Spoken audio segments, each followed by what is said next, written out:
Hello, আসসালামু আলাইকুম। Welcome to Rima kitchen. আজকে নিয়ে আসলাম লেবু। আজকে লেবু দিয়ে লেবুর আচার বানাবো।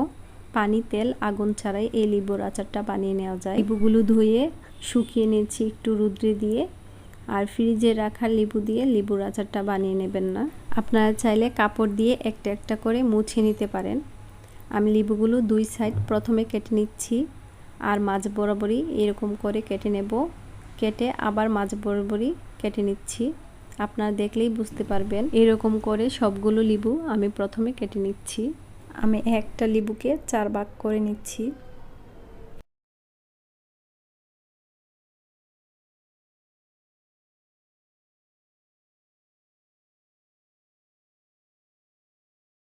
এই যে দেখেন, আমার সবগুলা লেবু কাটা হয়ে গেছে।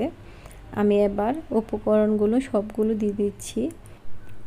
আমি এখানে কালো জিরা দিচ্ছি 3 টেবিল চামচের মতো, গোয়ামরিচ দিচ্ছি 3 টেবিল চামচ, মরিচের গুঁড়া দিচ্ছি বড় চামচের হাফ চামচ। এই উপকরণগুলো আপনাদের ইচ্ছে মতো দিতে পারেন। আর দিয়ে দিচ্ছি হলুদ বড় চামচের হাফ থেকে আরেকটু কম। আর দিয়ে দিচ্ছি ছোটো চামচের 1 চা চামচ জিরা গুঁড়ো আর হাফ চা চামচ ধনিয়া গুঁড়া। আর দিয়ে দিচ্ছি লবণ। লবণটা একটু বেশি দিয়েছি, এই লবণের দ্বারাতেই লেবুগুলা মজবে। একটি চামচ দিয়ে হাত লাগানো যাবে না, চামচ দিয়ে ভালো করে মিশিয়ে নিতে হবে। সবগুলো উপকরণ দিয়ে লেবুটা ভালো করে মাখা মাখা করতে হবে। মাখা মাখা করে নিব। এই যে দেখেন কীরকম করে সবগুলো আমি মিশিয়ে নিচ্ছি।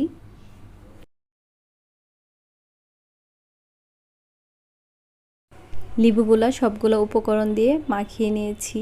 আমি এখানে 2টা লেবু কেটে নিয়েছি আর 2টা লেবুর রস দিয়ে দেব। লেবুর রসটা দিলে লেবুর আচারটা খেতে ভালো লাগে, সেজন্য আমি 2টা লেবু কেটে রস দিয়ে দিচ্ছি। আর দিয়ে দিচ্ছি এখানে শুকনো মরিচ দিয়ে দিচ্ছি। আর সবগুলো উপকরণ আপনারা দেখতেই পাচ্ছেন যে আমি শুকনা দিয়েছি, কোনো ভিজা দিয়েই নেই। আমি এবার সুতি একটা ওড়না দিয়ে ঢেকে রেখে দেব। আর কিছুক্ষণ পরপর, কিছুক্ষণ বলতে 2-3 ঘন্টা পরপর নাড়িয়ে ছাড়িয়ে দেবেন, মিশিয়ে নেবেন। এই যে আমি একটা টেবিলের উপরে এই যে সুতি কাপড় দিয়ে আমি ঢেকে রেখে দিয়েছি। সুতি কাপড় দিয়ে ঢেকে রেখে দিতে হবে। এই যে 2 দিন পর আমার লেবুর আচারটা এরকম হয়েছে। চামচটা এই বাটিতেই লাগানো ছিল। চামচ দিয়ে আবার মিশিয়ে নিচ্ছি, মিশিয়ে আবার ঢেকে রেখে দেব সুতি কাপড় দিয়ে। এই যে দেখেন 3 দিন পর আচারটা এরকম হয়েছে আর আমার আচারটা রেডি হয়ে গেছে। আর আমি অল্প পরিমাণে ভিনেগার দিয়ে দিচ্ছি। আমি একটা প্লাস্টিকের বয়ামে রেখে দেব, সেজন্য। কাচের বয়ামে রাখলে আপনাদের ভিনেগারটা দিতে হবে না। আপনারা যারা লেবুর আচার খেতে পছন্দ করেন এবং লেবু খেতে পছন্দ করেন, তারা এরকম করে আচার বানিয়ে খেয়ে দেখতে পারেন। আমার রেসিপি আপনাদের কাছে ভালো লাগলে প্লিজ সাবস্ক্রাইব করে দিন, লাইক, কমেন্ট, শেয়ার করে দেবেন।